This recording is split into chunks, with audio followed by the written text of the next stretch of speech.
El reinado de Fernando VII. Primera parte.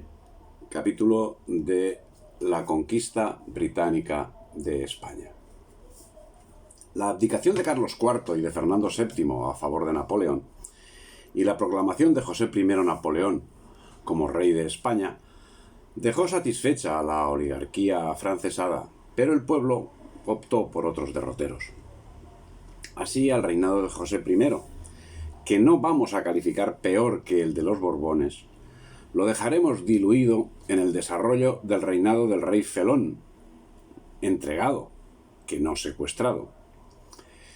La inexistencia de estructuras civiles y políticas en que se encontraba España como consecuencia de la situación de la Casa Real dio paso a la atomización de una nación pluricontinental y multisecular. Las instituciones del régimen no tomaron ninguna postura ante los hechos de Aranjuez y de Bayona, lo que provocó un vacío de poder que vino a ser cubierto por la creación de juntas locales que acabaron componiendo la Junta General Central, sin que por ello dejase de ser cuestionada por las juntas locales. Establecida que fue la Junta de Oviedo, se constituyó como modelo de todas las demás, incluida la Junta Suprema Central Gubernativa de España de Indias, que tomó forma el 27 de mayo de 1808 en Sevilla. Se constituían juntas de defensa y cada una de ellas se convertía en un pequeño estado, con sus tropas, sus tributos y sus relaciones diplomáticas. La Junta General de Murcia, que contaba con la presencia del conde de Floridablanca, fue la que redactó una circular solicitando la formación de una Junta Central, que fue seguida por todos los territorios. Conforme señala Mónica Nicoliello, fueron la continuidad de la antigua administración. En la práctica, estas juntas sustituyeron a la antigua administración. Esto convirtió claramente al movimiento patriótico en revolución hispánica, como la llamó en 1933 el historiador uruguayo Felipe Ferreiro. Con el mismo modelo, también en América se constituyeron juntas. En el Alto Perú en mayo de 1808, en Quito en agosto de 1809, en Caracas en abril de 1810, en Buenos Aires en mayo de 1810, en Santa Fe de Bogotá en julio del mismo año, en Chile y en México en septiembre también del mismo año 1810. Hubo que esperar hasta septiembre para que empezase a organizarse alguna estructura. Tras la batalla de Bailén del 19 de julio de 1808, el 7 de septiembre se reunió en Aranjuez la Junta Central y Gubernativa del Reino, que venía a suplir lo que hubiesen sido las Cortes y asumió los poderes soberanos. Floridablanca fue elegido presidente de la misma, en la que se encontraban antiguos personajes que no habían dejado mal recuerdo, entre ellos Jovellanos. La Junta Central lanzó un manifiesto a la nación en el que considerándose depositaria interina de la autoridad suprema, compelía a los españoles a la defensa de la patria frente al invasor. El 17 de diciembre se instituía la Junta en Sevilla y tras la presión francesa se trasladaba a Cádiz al amparo de los ingleses. Los mismos miembros de la administración preexistente, encabezados por Moñino y Jovellanos, organizaron el nuevo sistema político. En América, por su parte, procedieron del mismo modo constituyendo la Junta Suprema como gobierno interino, actitud surgida ante el vacío de poder real en España, motor principal de la creación de juntas de defensa, como había sucedido en la península, que inmediatamente enviaron importantes ayudas económicas para luchar contra la invasión francesa.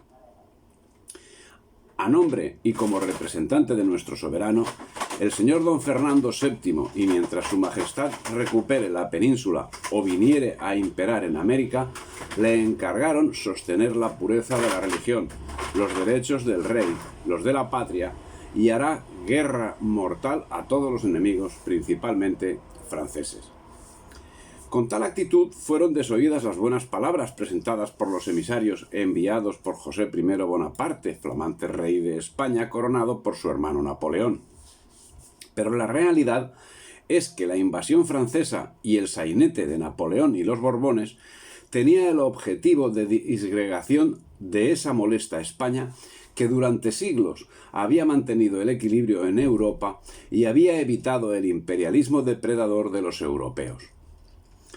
Era el modo perfecto para separar a las Españas de ambos lados del Atlántico, no solo de forma circunstancial, sino con vistas a lo que posteriormente sucedería.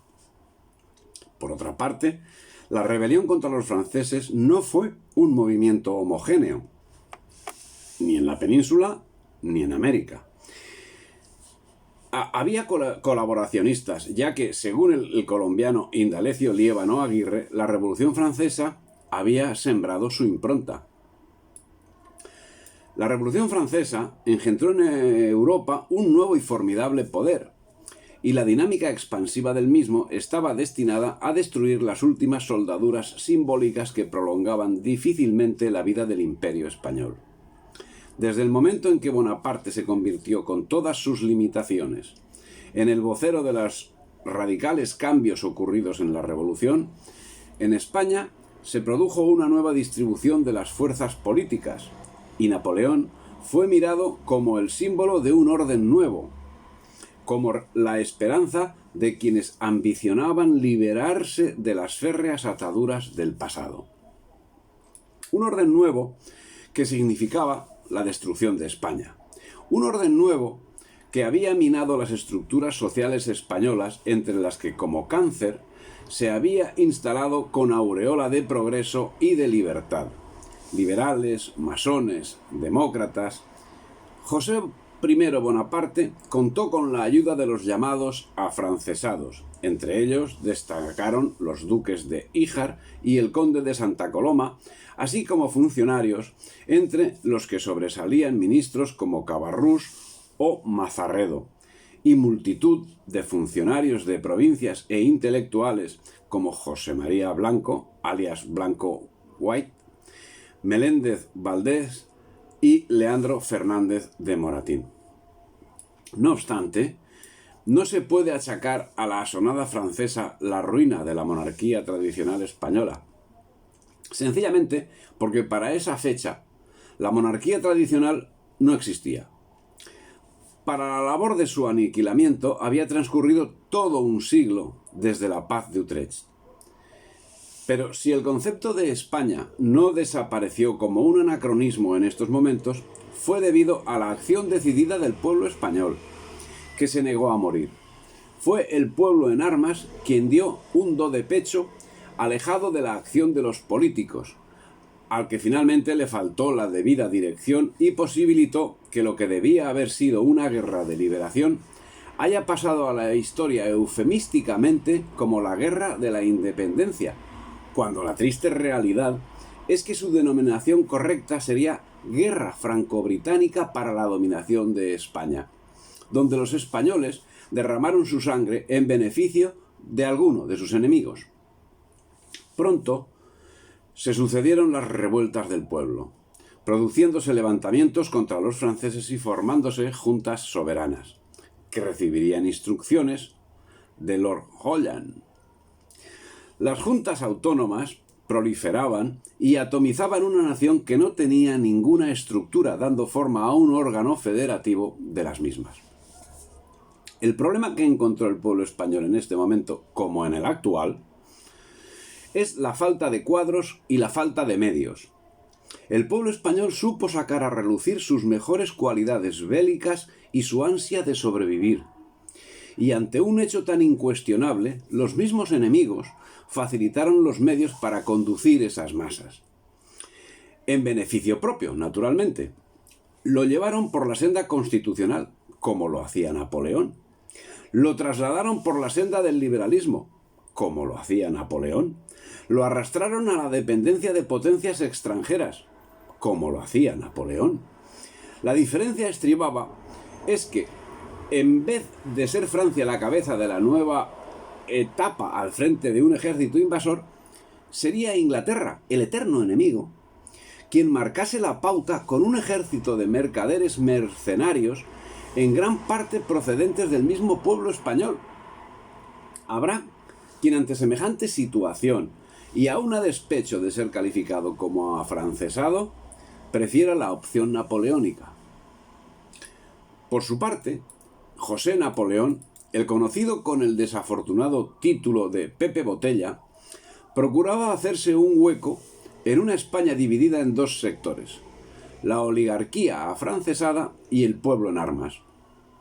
La oligarquía no era suficiente aval para legitimarse cuando los desarrapados andaban por los caminos sacando las tripas a navajazos a los soldados franceses, e intentó poner en marcha el Estatuto de Bayona. Pero al final no sería él quien lo hiciese, sino los liberales que se habían hecho con el control político de la España revolucionaria, las Cortes de Cádiz. No estaba claro qué podía hacer José Napoleón, como no estaba claro absolutamente nada. Se había iniciado una guerra. Eso era algo evidente. Pero ¿dónde estaban los frentes? En todas partes. ¿Y quién era el enemigo? En principio, el ejército francés, sí, pero había algo más que la guerra contra un ejército invasor. Había un proceso revolucionario en que se enfrentaban los liberales, que nutrían las fuerzas del invasor y ocupaban escaños en las Cortes de Cádiz, con los realistas. Había una guerra internacional que enfrentaba a la España afrancesada, aliada con Francia, con la España tradicional que estaba aliada con Portugal y, curiosamente, con su enemigo tradicional, Inglaterra. Extrañas alianzas. El 14 de julio acaeció la batalla de Medina de Rioseco, en Valladolid, donde el mariscal Bessieres venció a los generales García de la Cuesta y Joaquín Blaque, que no presentaron una organización aceptable. La derrota supuso el paso franco para José Napoleón y la ocupación francesa de Castilla, mientras la resistencia se hacía efectiva en Zaragoza y Gerona, lo que ocasionaría sendos sitios heroicos, y en el Bruc, lo que supuso el corte de los suministros a los franceses. 5 días después de la jornada de Medina de Rioseco, se produciría la victoria del general Castaños en Bailén. El 15 de julio de 1808, Inglaterra hizo una oferta de paz a España, y el 12 de julio desvió a La Coruña una flota con 9.000 soldados a bordo y comandados por Sir Arthur Wellesley, futuro duque de Wellington, que había partido con el objetivo de atacar las posiciones españolas en América. América podía esperar. ¿Cómo pudo suceder un cambio tan radical de destino en la armada pirática británica? Evidentemente por intereses británicos. Dice el profesor Rodolfo Terragno que se trató de una genial inspiración británica. No les han faltado geniales inspiraciones desde esos momentos, por cierto. Fue el secretario de guerra George Canning, un discípulo de Pitt y un ardiente partidario de la independencia suramericana, quien convenció al gobierno de la necesidad de cancelar la expedición a Suramérica hasta que Wellesley detuviera a Napoleón en la península. Y sigue informando de cómo se desarrollaron los acontecimientos. Cuando se le ordenó dirigirse a la península ibérica, Wellesley y 10.000 hombres estaban en Irlanda esperando la orden para unirse a otro ejército, el del general Brent Spencer, estacionado en Cádiz, y cruzar el Atlántico. El propósito era iniciar en México la conquista británica de Hispanoamérica. Mambrú se fue a la guerra, qué dolor, qué pena, pero se fue a la guerra contra España. Naturalmente, pero curioso, disfrazado de aliado de España durante 6 años. Las circunstancias propiciaron que el mismo ejército que estaba preparando el asalto a México abandonase momentáneamente su objetivo para, aparentando alianza con España, combatir a su enemigo más inmediato en territorio de su enemigo histórico, mientras debilitaba las capacidades de este enemigo. Ese enemigo es y será España. El primer objetivo británico había cambiado. Así daría lugar a que el 14 de enero de 1809 se firmase el Tratado de Alianza entre España e Inglaterra. Lo firmaron por parte inglesa el primer ministro inglés Canning y por parte española el embajador Juan Ruiz de Apodaca. Se intercambiaron prisioneros. Los ingleses reconocieron a Fernando VII como rey de España y se prometió ayuda militar mutua contra los franceses. La España que luchaba por su independencia la vendía antes de conquistarla. Tras firmarse el Tratado de Alianza entre España e Inglaterra, Canning, presidente del gobierno inglés, dice: «Desde ahora nuestras deficientes relaciones con España han terminado. Se trata ya para nosotros de una nación de Europa que se opone a una potencia que es la enemiga de todas las restantes. Y en tales circunstancias, España se convierte en nuestra aliada». Finalmente, el general Castaños consiguió organizar un ejército regular. Ya no son solo las guerrillas las encargadas de enfrentarse al invasor. 17.000 voluntarios lo seguirán hasta Bailén, donde el 19 de julio de 1808 vencerían al ejército regular francés al mando del general Dupont, lo que significó que el ejército francés retrocediese hasta el Ebro. Tras la batalla, huía José I a San Sebastián. Sería cuando se reuniría en Aranjuez la Junta Central. Pero la respuesta de Napoleón no se hizo esperar. Conquistando en octubre y en persona con un ejército de 250.000 hombres toda la península, a excepción de Cádiz y Lisboa, que curiosamente eran abastecidas por mar por los enemigos históricos de España, la Marina inglesa. La España libre de franceses concentraba sus instituciones en Cádiz, pero se daba la circunstancia que desde la derrota de Trafalgar en 1805, la flota británica estaba bloqueando la ciudad. Y con la insurrección del 2 de mayo, la flota francesa surta en Cádiz creó gran inestabilidad en la población, pero finalmente los franceses serían desalojados de la plaza que resultaría defendida por la armada de los amigos ingleses. La pregunta que surge es: ¿qué debía sentir un español mínimamente formado al sufrir tal situación? El 13 de diciembre, Madrid capitulaba ante los franceses. Napoleón entraba en la ciudad y restauraba en el trono a su hermano, mientras la Junta huía. El 17 de diciembre de 1808 se instituía la Junta en Sevilla y tras la presión francesa se trasladaba a Cádiz. A partir de 1809, los franceses consiguieron seguir hacia el sur, donde solo pudo resistir Cádiz, mientras las tropas nacionales destinaban sus esfuerzos a una guerra de guerrillas que resultó sumamente efectiva. Pero la resistencia contra el invasor era un asunto, la reconstrucción de la patria otro, y la junta política otro. Así, la Junta Central iba retrocediendo al compás del avance de las tropas francesas y acabó refugiándose en Cádiz al amparo, oh misterio, de las tropas británicas. Y allí, en Cádiz, al amparo de las tropas británicas, en enero de 1810, dio a luz una regencia compuesta por 5 miembros que curiosamente dio paso a una revolución liberal de corte, qué casualidad, británico.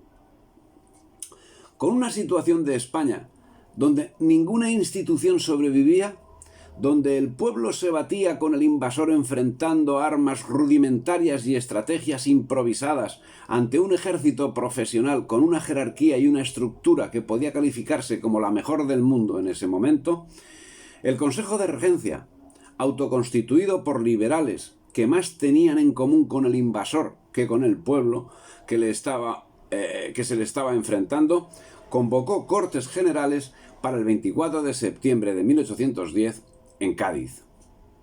Y lo hizo en nombre de Fernando VII, que estaba ausente. No convocaron a los brazos tradicionales de las Cortes españolas, sino tan solo al brazo popular, constituido por personas que se habían autonombrado. Entre el centenar de diputados se encontraban 27 americanos, los cuales los 4 regentes fueron forzados a juntar las Cortes, pero el obispo de Orense, Quevedo, que no quiso jurar. Nos señala el muy crítico Vicente de la Fuente, que fue depuesto y perseguido, mientras los liberales habían soltado ya su estrategia insultante. Los que se apellidaban liberales, dice de la Fuente, Vicente de la Fuente, los que se apellidaban liberales habían alcanzado ya a sus contrarios el apodo de serviles, como si estos, que trabajaban por la libertad e independencia de España mucho más que ellos, fuesen enemigos de la libertad verdadera.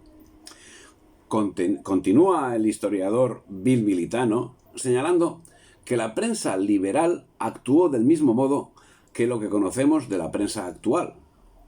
A saber, la prensa liberal de Cádiz abusó terrible e inútilmente de la libertad que se le daba, y además de enconar los ánimos y excitar malas pasiones, comenzó a practicar ese funesto sistema de pandillaje, aplaudiendo sistemáticamente a ciertos generales por poco y malo que hicieran, y rebajando a otros, o por lo menos callando, sus fatigas y proezas. Así se formaron no pocas reputaciones falsas. Todo general que se fuese acreditando de algo impío y partidario de las ideas liberales tenía seguros los elogios o las disculpas en los periódicos de Cádiz, al paso que se negaban por sistema a los generales que se mostraban piadosos o realistas.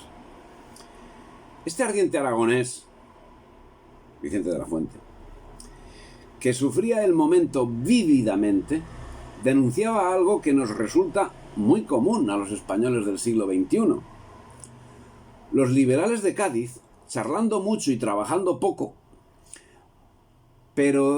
perorando en los clubs en lugar de tomar un fusil en las guerrillas, hicieron muchísimo daño a la causa de la independencia, y hablando siempre de libertad, fueron los primeros que desplegaron una intolerancia insoportable y fanática, hija de su furor sectario.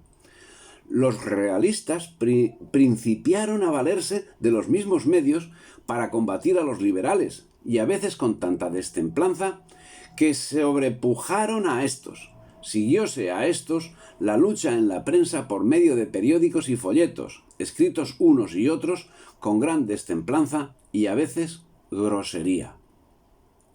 Vicente de la Fuente. Mientras América hervía en preocupación por la situación creada en la península y se procuraba mantener la estabilidad inexistente aquí. El 1 de julio de 1809 llega a Buenos Aires el nuevo virrey, Baltasar Hidalgo de Cisneros, y el 16 de julio Pedro Domingo Murillo toma la paz y declara un gobierno independiente en nombre de Fernando VII. Pero Goyeneche restableció el orden en la ciudad y sometió a juicio a los responsables de la revuelta, siendo condenados 8 a pena de muerte, y los otros, 15 en total, encarcelados. Murillo fue ejecutado. El momento exigía ponderación y enérgica decisión, siempre con acendrado patriotismo. Pero la actuación del teniente general Baltasar Hidalgo de Cisneros no sería precisamente en ese orden. Digno funcionario de una institución que nació minada de intereses ajenos a la patria, llevaría una actuación nefasta desde su llegada hasta su expulsión. La primera medida sería desarmar a los españoles fieles, armar a los revoltosos y crear en Buenos Aires una Junta Suprema, de la cual se erigió él mismo en presidente. Y cuando finalmente fue expulsado por los mismos a quienes apoyó, al regresar a la península, fue nombrado capitán general del departamento de Cádiz y posteriormente llegó a ser ministro de Fernando VII.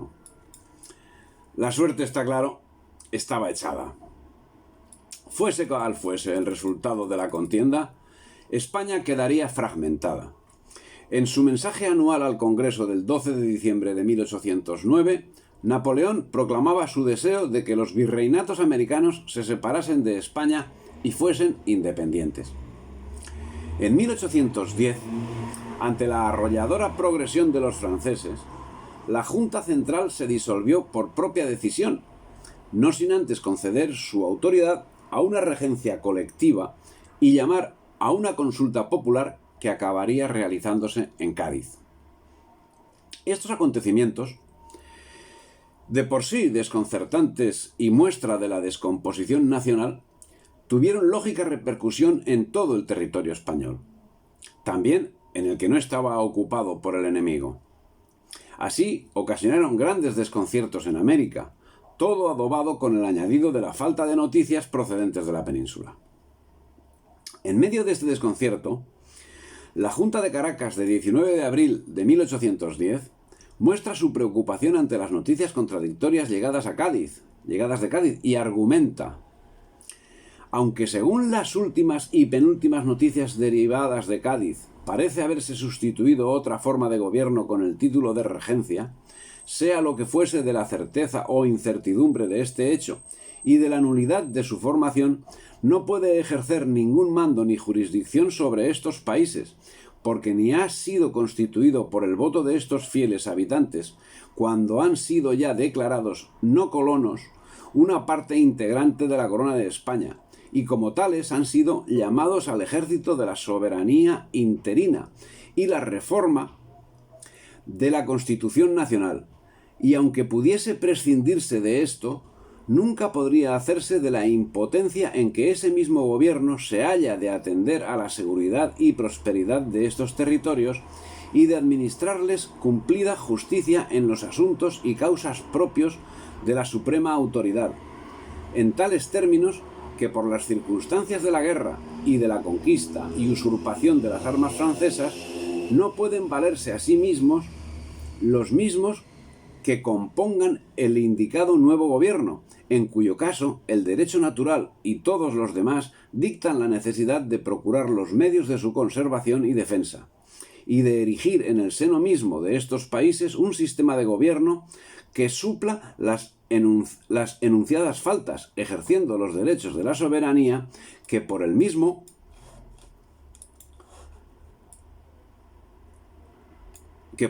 hecho ha recaído en el pueblo, conforme a los mismos principios de la sabia Constitución primitiva de España y a las máximas que ha enseñado y publicado en innumerables papeles la Junta Suprema extinguida. Bien, estos eran los argumentos expuestos por los americanos. Ante la conciencia cierta de la pérdida de la España peninsular, parece un acto de patriotismo el hecho de reorganizar la patria desde los territorios libres de la invasión. Máxime cuando la misma Junta Central emitía instrucciones contradictorias. Pero desde el principio se observan hechos contradictorios, como fue la expatriación del capitán general de Venezuela, Vicente Emparán, acusado de afrancesado, y las otras autoridades residentes en Caracas en aquellas fechas. Las fuerzas militares que debían apoyo al capitán general fueron seducidas con promesa de ascensos y beneficios varios, mientras el pueblo era manipulado por la acción de los agentes infiltrados, y vociferaba vivas y mueras más proclives al capitán general que contra él, al tiempo que los junteros llevaban a cabo su particular empeño. Cumaná, Barcelona, Margarita, Barinas, Trujillo, Mérida, etc., apoyaron la Junta de Caracas, mientras Maracaibo, Coro y Guayana y otros se mantuvieron leales a la monarquía. En cuanto a la paz social, en aquellos momentos, Venezuela, según Ángel Rafael Lombardi Boscán, contemporáneo, era un espacio económicamente próspero y relativamente tranquilo de paz social. No obstante, la creación de juntas en América llevó a la corta a la creación de movimientos separatistas, y esto era lo que evidentemente era criticado y combatido por los patriotas de un lado y de otro del Atlántico. Esa crítica era combatida dialécticamente por los agentes británicos, que, como sucede con el caso de Cea, se quejaban. Decía Cea: se aplaude allá el establecimiento de juntas provinciales como una medida saludable, y su imitación acá, en donde era necesario, se declara rebelión. No en vano, en América, los movimientos secesionistas iban tomando forma gracias a las actividades de las organizaciones masónicas y al influjo del liberalismo. El independentismo sería de menor profundidad en las zonas de mayoría indígena o negra. Buenos Aires y Caracas serán los centros más activos y más tempranos, mientras México y Chile se unieron al movimiento separatista más adelante. Por su parte, Centroamérica y la América andina se mantuvieron prácticamente aparte de la insurrección. Alguna junta, como la de Montevideo, cesó cuando llegó al Río de la Plata un nuevo virrey. Caso especial fue el del Perú, donde el enérgico virrey José Abascal y Sousa se pronunció por seguir recibiendo órdenes de las autoridades españolas con o sin rey. Pero el problema más grave que surgió en el seno de las juntas fue el de la rivalidad entre criollos y peninsulares que formaban parte de ellas. Mas la actitud enérgica del virrey Abascal contrastaba con la corrupción que, al amparo de la situación padecida por España en los últimos tiempos, se había instalado en muchos lugares. Al respecto, nos señala el norteamericano Timothy Anna que el virrey acabó gobernando por su cuenta.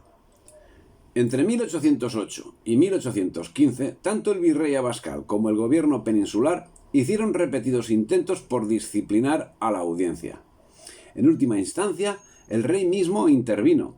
Todos sus esfuerzos fueron inútiles y, en consecuencia, el virrey Abascal se vio forzado a gobernar el Perú virtualmente por su cuenta, sin el consejo ni el consentimiento de una audiencia en la cual desconfiaba y que además le disgustaba. En audiencias, gobernaciones y virreinatos predominaban los peninsulares, mientras que en los cabildos lo hacían los criollos. Una forma de acceder al poder fue la convocatoria extraordinaria de cabildo abierto o reunión de todos los ciudadanos, solución permitida por la ley en casos excepcionalmente graves, lo que posibilitó el acceso de prohombres criollos infectados de liberalismo, alterando la primitiva composición del órgano municipal. Finalmente, alguno de esos corruptos tendría una salida airosa. Así, Valle y Postigo firmó la Declaración de la Independencia y Palomeque fue uno de los 6 oidores que pidió a San Martín que les permitiese permanecer en Lima, mientras Arredondo y Valle y Postigo fueron anotados como grandes terratenientes. Sin embargo, tanto unos como otros proclamaron su lealtad a Fernando VII y se acusaron mutuamente de deslealtad a la monarquía. Parece como si los fieles a la patria pensasen que los criollos querían la ruina militar de España frente a Napoleón como medio de lograr la independencia, mientras los criollos liberales pensaban que eran los otros quienes deseaban la derrota para asegurar el dominio de las Indias a una España sometida a Francia. Y en medio, Inglaterra, que en boca de Daniel Oleari, consejero de Bolívar, hace afirmaciones tan gratuitas como la que sigue. Los historiadores españoles les echan en cara haberla abandonado a España en los momentos de dura prueba, pero son más bien las colonias, literal, dicen, las que pueden enrostrar a los españoles el haberles hecho traición, pretendiendo uncirlas al carro de Bonaparte, cuando ellas daban pruebas de fidelidad a Fernando. Mientras tanto, un testigo del momento, Álvaro Flórez Estrada, redactor de la proclama de la Junta y de la carta de esta pidiendo ayuda al rey de Inglaterra, relata lo acaecido en Cádiz. Dice: los hombres de Cádiz, para evitar en aquella ocasión los desastres con que los amenazaba la anarquía y la aproximación del enemigo, crearon una nueva junta. Esta, o temerosa del pueblo excesivamente prevenido contra la Junta Central, o más bien por una política mal entendida, tardó una porción de días en reconocer la regencia, lo que contribuyó en gran manera a agravar los males de la nación, tanto en la península como en América. Al ver que la autoridad más inmediata al pueblo donde residía el nuevo gobierno no quería o retardaba reconocerlo, las autoridades de las otras provincias, siempre prontas a ejercer todo el poder posible, imitaron su ejemplo y no quisieron reconocer la regencia hasta pasados muchos días.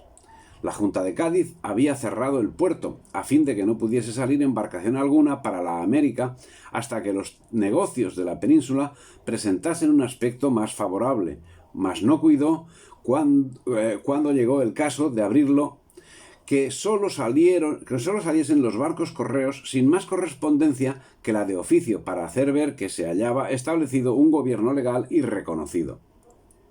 En el mismo día en que se despachó el primer correo a la América, se abrió el puerto a todas las embarcaciones detenidas, sin prever que podrían llegar estas antes, como sucedió, y causar el trastorno, por cuyo temor, muy prudentemente, se les había prohibido salir anteriormente. Consiguientemente, en mayo de 1810 se produce la sublevación argentina, y a continuación la chilena, la venezolana, la colombiana y finalmente la mexicana, el grito de Dolores de 16 de septiembre.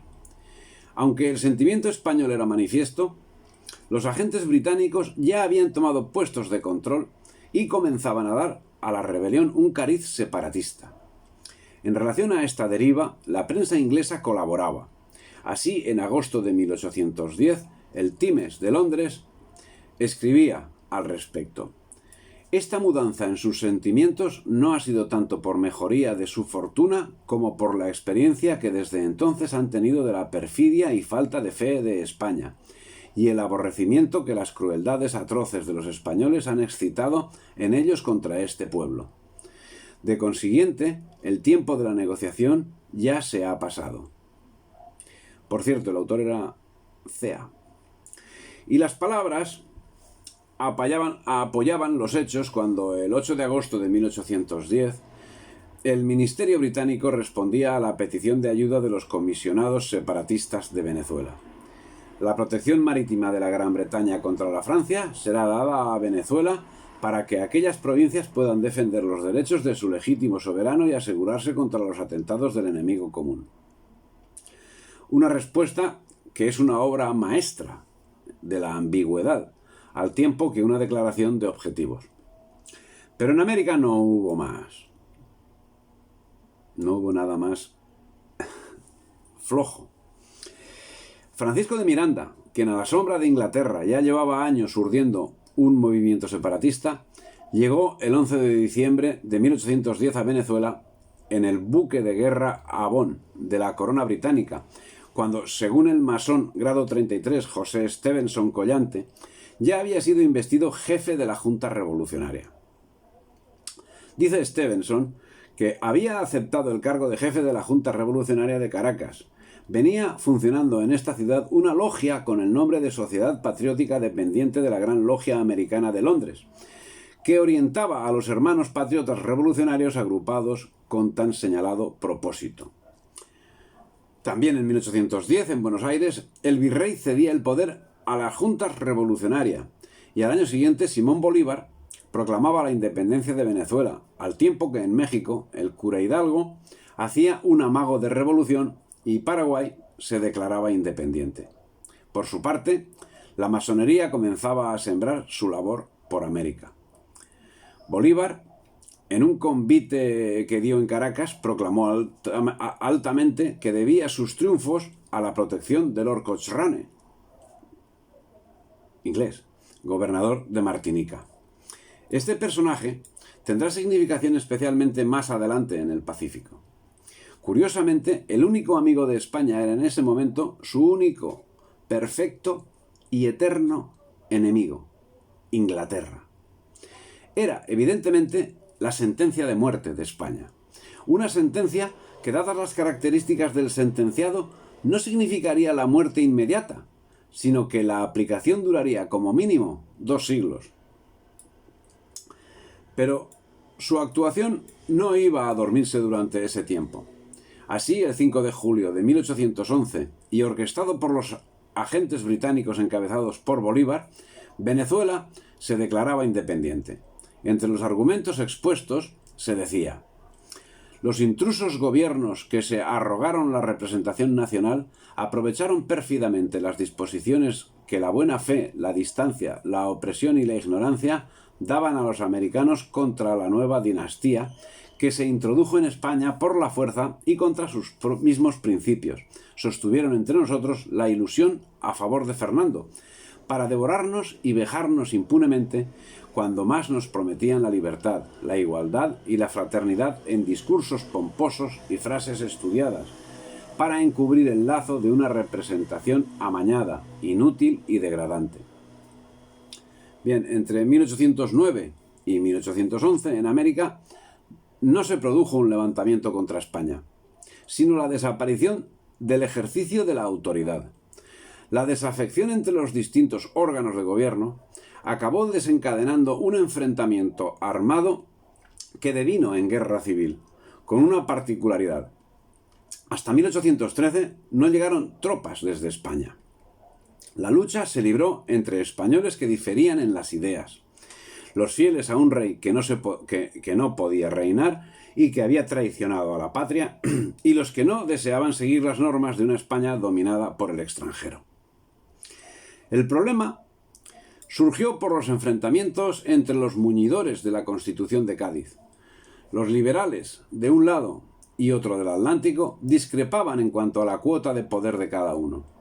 Los intereses de la oligarquía americana se oponían a los intereses de la oligarquía peninsular, que pretendía imponer a América unos métodos comerciales que estuvieron bien en siglos anteriores, pero que en el siglo XIX dejaban encorsetada la economía americana.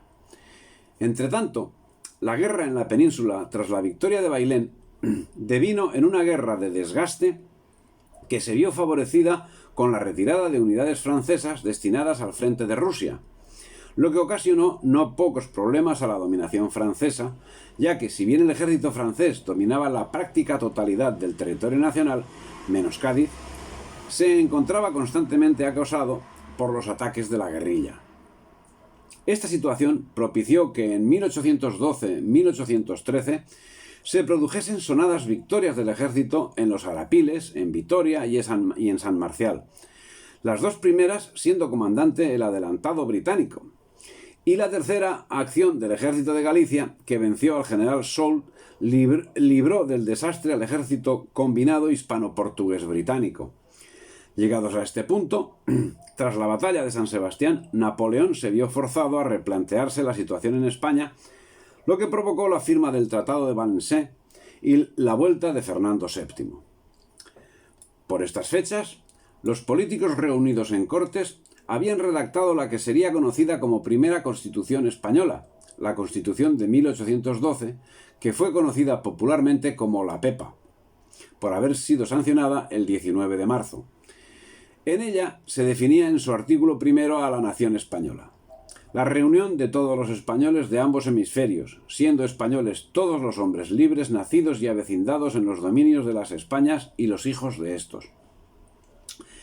Y en los apartados de este artículo se da también carta de naturaleza a los libertos y a cuantos extranjeros que llevasen viviendo en las Españas más de 10 años. Las Cortes eligieron como presidente al peruano Vicente Morales y Duárez, que moriría pocos días después, el 1 de abril, supuestamente envenenado por diputados americanos que ambicionaban su puesto, aunque parece que fue víctima de la fiebre amarilla que en aquellos momentos asonaba la península. La Constitución de 1812 estableció que la representación popular sería de un diputado por cada 70.000 habitantes. Eso lo decía en su artículo 31. Y que aquellos serían elegidos por método indirecto. Las parroquias elegirían un elector por cada 200 vecinos, el artículo 38. Y si pasaba de 200 sin llegar a 400, elegirían otro y así sucesivamente. Las parroquias que tuviesen 150 vecinos elegirían también un elector.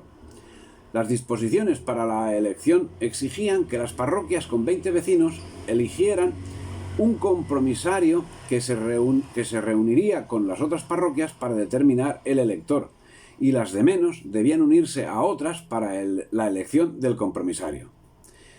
Reunidos los electores parroquiales, elegirían a los electos, que debían acudir a la capital de provincia para elegir a los diputados. Para ser diputado se requería tener una renta anual proporcionada procedente de bienes propios, y los diputados elegirían presidente, vicepresidente y 4 secretarios, todo eso a lo largo del articulado. Al propio tiempo, se suprimió la representación por estamentos que había tenido vigencia histórica en las Cortes. Por su parte, el rey gobernaría, aunque sería asistido por 7 ministros y por un Consejo de Estado, compuesto por 40 miembros, y no tendría potestad para enajenar patrimonio nacional. Y para la concesión de cualquier privilegio o cualquier relación con el exterior, debía supeditarse a las Cortes. En cuanto a la sucesión, cualquier hijo del rey precedería a cualquier hija, y quedaban excluidos aquellos que fuesen incapaces para gobernar. En otro orden de cosas, se instituyó la generalización de los ayuntamientos, no pudiendo repetir mandato el personal elegido sino hasta pasados 2 años de haber finalizado su mandato. Las diferencias existentes entre la Constitución de Cádiz y el Estatuto de Bayona son mínimas, pareciéndose entre sí como dignos hijos una y otra del liberalismo. Por su parte, en América, la PEPA tuvo una importancia decisiva, no sólo por la influencia que posteriormente dejaría marcada en los textos constitucionales, sino de forma prácticamente instantánea, ya que, como señala Heraclio Bonilla y Karen Spalding, la movilización de los grupos criollos se vio adelantada aún más por una abierta invocación formulada por la Junta Central antes de disolverse, en el sentido de que los criollos debían tomar en sus manos sus propios destinos. La Constitución de 1812, al establecer la libertad de prensa y la elección popular de los cabildos, contribuyó a reforzar este proceso. Así, poco a poco, fue creándose en los grupos criollos de estas regiones la conciencia de su solidez y de su fuerza, ante el vacuum político generado por la crisis de la metrópoli. Perú no se unió a la creación de esas juntas, y desde allí salieron las tropas destinadas a reprimir las que se creaban en Quito y en La Paz. El virrey del Perú envió tropas que entraron en Quito el 8 de noviembre de 1812 y organizó la persecución de los últimos resistentes. Montúfar, marqués de Selva Alegre, y los principales implicados lograron escapar. La autoridad central no intervino, siendo un asunto dirimido entre los propios americanos. También las Cortes, conforme lo afirmado por el profesor Juan Velarde Fuertes, se sumaron al espíritu británico del libre comercio. Abrieron el mercado interior en España, al proclamar el libre ejercicio de cualquier industria u oficio útil sin necesidad de examen, título o incorporación a los gremios respectivos. Disposición que sería derogada en 1815 por Fernando VII y no sería rehabilitado el Decreto de Libertad de Comercio hasta 1836. Lo que quedó manifiesto en la España americana lo reconocen hasta los propios británicos.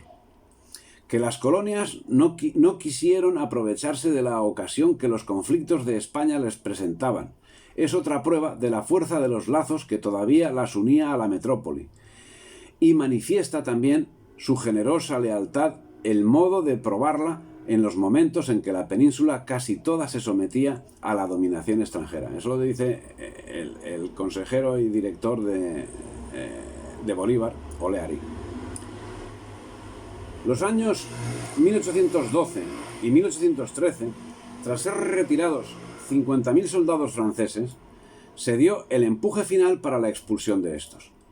Con la ayuda de los ingleses, o con la ayuda de los españoles a los ingleses, se desbarataron varios ejércitos franceses, con importantes victorias militares en Badajoz, Ciudad Rodrigo y Arapiles.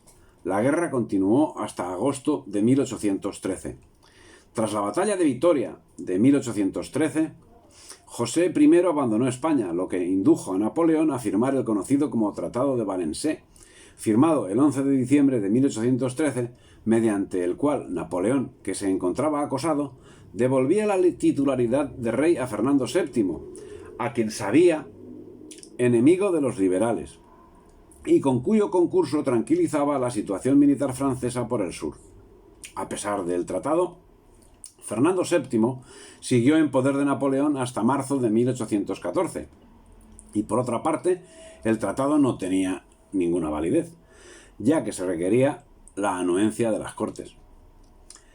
Aunque después de haber sido permitido el regreso de Fernando VII, el 10 de abril de 1814, se produciría la que sería la última batalla de la guerra franco-británica para la dominación de España, conocida como Guerra de la Independencia, la batalla de Toulouse, una contienda casi olvidada, en la que participaron más de 10.000 soldados españoles, entre un ejército compuesto además por unos 40.000 británicos comandados por Wellington. En esta batalla tomó parte Beresford, el mismo que en 1806 había asaltado Buenos Aires, tomado preso y fue desterrado a Catamarca. El resultado fue la victoria de los ingleses, una victoria acaecida cuando ya Napoleón había abdicado el día 6 del mismo mes. De este asunto hay una segunda parte, toda incluida en la conquista británica de España.